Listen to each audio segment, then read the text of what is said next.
దుర్గగుడి ఆలయ అర్చకుడు వెంకట సుబ్బారావు ఆత్మహత్య ప్రయత్నంపై స్పందించారు. ఆలయ ఈవో నరసింగరావు వెంకట సుబ్బారావు డ్యూటీకి రాలేదనే ఫైన్ వేశానని చెప్పారు. ఆలయంలో పూజలు చేసేందుకు బినామీ అర్చకులకు పర్మిషన్ ఇవ్వబోమని స్పష్టం చేశారు.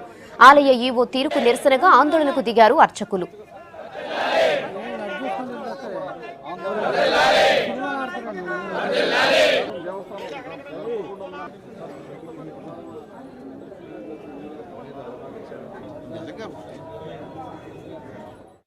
సుబ్బారావు అర్చక స్వామిని తోసివేసినట్లుగా ముట్టుకున్నట్లుగా కానీ యజ్ఞనారాయణ స్వామి నా ముందుకు వచ్చి అమ్మవారి ముందు ప్రమాణం చేస్తే నేను ప్రమాణం చేస్తాను.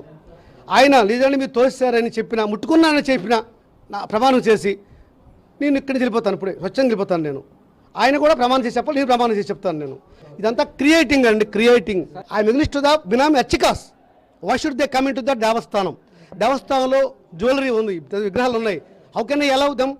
ఎందుకు వస్తున్నారు 55 మంది? They are taking salary every month. 50,000 నుంచి లక్ష దాకా శాలరీ ఉంది వీళ్ళకి. తీసుకొని మళ్ళీ వాళ్ళని అలౌ చేస్తే ఎట్లాగండి? వాళ్ళు చూడి చేసుకున్నామండి.